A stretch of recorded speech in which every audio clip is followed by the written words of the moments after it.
Hey, it's been a while. Welcome back to Pretty Damn Good, a series where I look at some of the songs that came out in the past week or so that I thought were pretty damn good.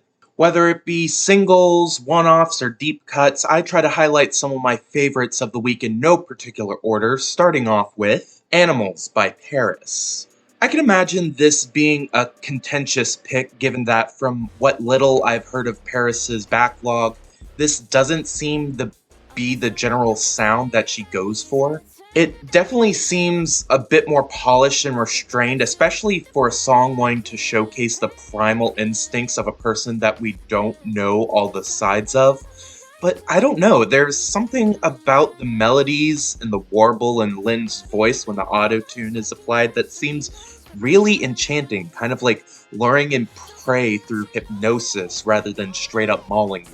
The closest comparison I can hear is that Cry song from Ash Nico's last mixtape, especially when the raspier edges creep in on the chorus and the vocals. In addition, the way that the fuzz on the guitar and bass works into a very particular space of your brain is very calming in its presence. It's honestly one of the few examples of music you could probably get turned to in one sense and also get some good relaxation through as well.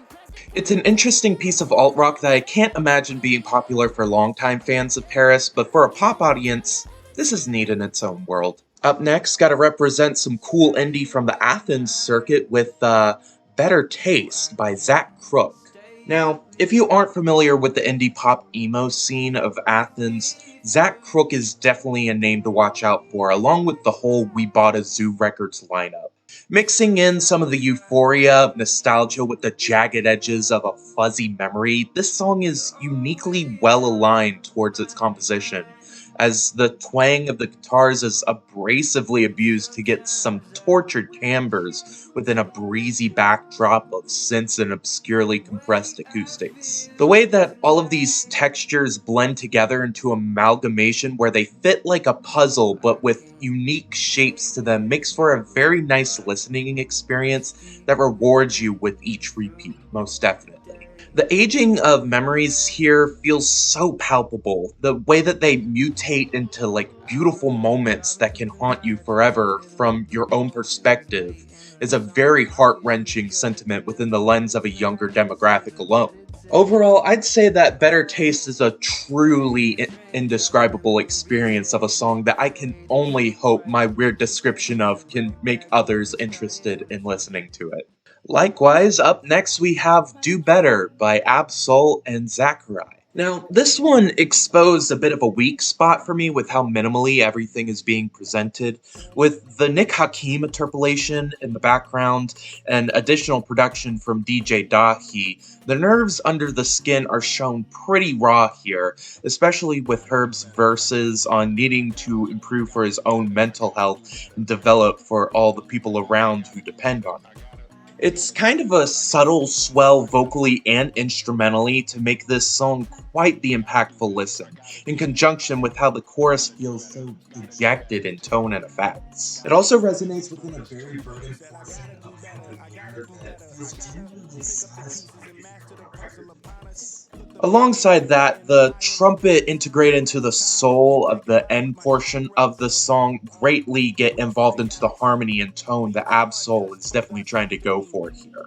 I'd say the best counterpoint for this is probably Real by Kendrick Lamar and Anna Wise to an extent, so if you enjoy that, I can imagine this song being a really good supplement to your low-key TDE listening experience. And on the topic of Nick Hakim, up next we have Feeling Myself by Nick Hakim.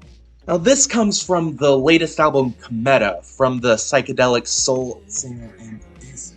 And while I haven't really been involved in a lot of Hakim's material before now, between this and the sample on the last entry, I should definitely be joining on the hype train. Because wow, this is fascinatingly crafted, from the lo-fi organ synths and the way that it all can fall apart at any moment, in the addition to the addiction-fueled frenzy of mania to the chaotic caterwauls in the third verse that almost feel tortured in their presence. This coming from the same label as the latest and truly underrated album from St. Paul and the Broken Bones only makes so much sense, ATO Records. The more that the song goes on, the less the love symbolism makes up, and the more the desperation of the narration takes hold, making the song all the more harrowing in its presentation. It's definitely an odd little song through and through that shows the inner workings of a very creative yet gravely hurt soul. Up next, we have Elevator by Blu DeTiger. Another Blu DeTiger song in one of these videos. It's like she single-handedly made me want to restart this video series back up again. Anyways, between the last song that I included, Crash Course with Big Pig, and this, honestly not much has changed, but not much really needed to be. The bass groove is as present as ever with Blu's playing, showing a masterfully smooth and slick style of dance music playing between pops, octave jumps, and fills. In addition, Blu's knack for making non-melodic hooks as catchy as this should be a crime. Honestly, that's when you know that you have a good song on your hands, when you can get something without a discernible melody stuck in your head. Now, there isn't anything particularly phenomenal about the lyrics themselves. It's more the cadence that they're delivered in and the way that they can flow from one to the other that really attracts me. Alongside that, Blu's brand of low-key dance and indie pop is generally the best use of her talents as a performer overall, and there is certainly the abundance of that on display here. Overall, I'm probably digging this one the most out of all the songs this week. Now, going on from a bop to a bummer, we have Empty Head by Frankie Cosmos. As a songwriter myself with OCD, this one really hits a little too close to home. The main thesis drawn from this song is the confrontation and acceptance of one's own inner writer's block and not needing to feel dejected by that. In fact, the necessity of always trying to vocalize your life and frustrations, whether it be in song or other mediums, can ultimately be a detriment. After all, decompressing is an important process of stress management and coping, and seeing that side of recovery being portrayed in a song like this is really cool to see. Where the lethargic opening of sustained synths and individually plucked strings gives way to an avalanche of spilling emotions over the most insignificant of details and interacting with people is also a nice transition to see play out. It also helps that this song is very breezy, regardless of tempo, and that shows a consistency at play that I could not foretell any better. And from sounding like a frog to being one, up next we have Frog by Cavetown.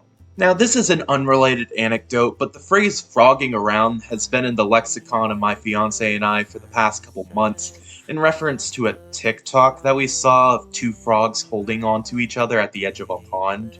Now, does this mean that this song by Cavetown is now the only thing we will be listening for the next month until we have a new in-joke to latch onto?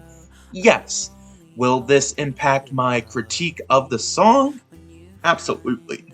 Regardless of frog phrasing, though, this song is very sweet, making what are considered as not entirely cutesy animals like cows, pigs, and frogs by the general public to be very loving in retrospect to the groups they form. Of course, this song would be incomplete without a Princess and the Frog reference, which I could have gone without personally, but that's nitpicking. After all, the production showcases a lot of beautiful strains of melodies and harmonies in what seems like at least 25 different presets, with my favorite being the synth tone after the second chorus that actually sounds like a frog croaking out a solo. Now that's commitment to the topic at hand. Alright, up next we have Happy Ending by Kelela. I remember hearing Kelela's debut take me apart when I was a music distributing intern at my college's radio station. Essentially, we just combed through some records from select distributors to find anything that would be worthwhile to have in our dinky little catalog. I also remember liking it a lot and adding a couple of the Arca-produced songs, but sadly I haven't returned to it as much as I would have liked at all in the recent years. Now with this single from her upcoming album Raven, I feel like I should definitely return to that debut, especially with that breakbeat at the center of the mix. Of course, mixing elements of dance into R&B has always been Kelela's bread and butter, but this one feels even more committed to the gambit with the UK garage aspect of the song and the effects used on her vocals to make this feel like an era of dance removed from the present, but not necessarily attached to the past either. If you've been waiting for new music from Kelela since 2017, this is definitely a good sign of things to come. And if you haven't been on the hype train yet, now's your chance to come aboard because this is stellar music all around. Now, in a more austere direction, I present to you Tolv by Masako Ota and Matthias Lindermeyer. This here is a contemporary jazz piece by Japanese pianist Masako Ota and German trumpeter Matthias Lindermeyer, coming from a collaboration album between the two called Now, I don't really have a ton to say about this composition given its minimalist nature and relation between the two instruments, but it's a very harmonically dissonant piece in comparison to the rest of the record. A lot of the chords feel as though they alternate between resolving the tension and reconstructing it in a very unique way. In addition, Lindermeyer's trumpet playing feels muted, like it's concerned in letting the breath behind each note be vocalized more so than the actual note itself. Now, the reservations still feel strong in their conviction though, as if this, along with the rest of the record, is meant to be like a character piece in the fragility of construction, regardless of the medium at hand. Overall, this is a very unique listen, and if you enjoy Tolv, I recommend giving the rest of the album a shot as well, especially I. And finally, the last song that I wanted to highlight this week is Waves by Snow the Product. Now, this feels like the start of a new victory lap for Snow in a lot of ways. She's off the hold of a pretty toxic record deal she had with Atlantic, and she's able to release the music that she's wanted to release for the past decade or so. And her new album, To Anywhere, surely showcases that, as she is all over the place dipping between English and Spanish, pop and reggaeton, singing and rapping at the drop of a dime. Now, I don't really know if this is the best song to represent the project, but it definitely highlights one of my favorite moments in the entire record. Between verses about the need to keep pushing forward through the pressure to help get the pressure off of others that can't handle it, the second verse is just one breath of the most rapid-fire Spanish that I can imagine in a pop rap cut like this. The rest of the song is alright, the chorus is an earworm for sure, but the fact that anyone could do this for a 15-second bit of rapping their ass off is always gonna impress me for the most part. But yeah, you could say that this song, Waves by Snow the Product, is pretty damn good. And that's all that I really wanted to highlight this week.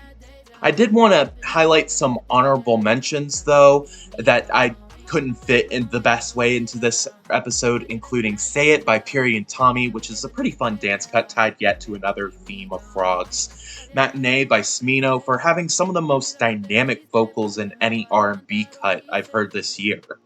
And Sculpture of Anything Goes by the Arctic Monkeys, which is a kind of menacing piece of synthwave that is enigmatic as it is breathtaking. If you had any music from the past week that you preferred more than these, of course, you gotta let me know in the comments below. Share the music, no matter how outlandish it may be. And if you'd like to like and subscribe, that'd be helpful too. I need a reason to keep going with this series because I honestly forgot how much fun this was to make. Anyways, my name is pardon the memes, and I hope that you have a pretty damn good one out there. I'll see you later.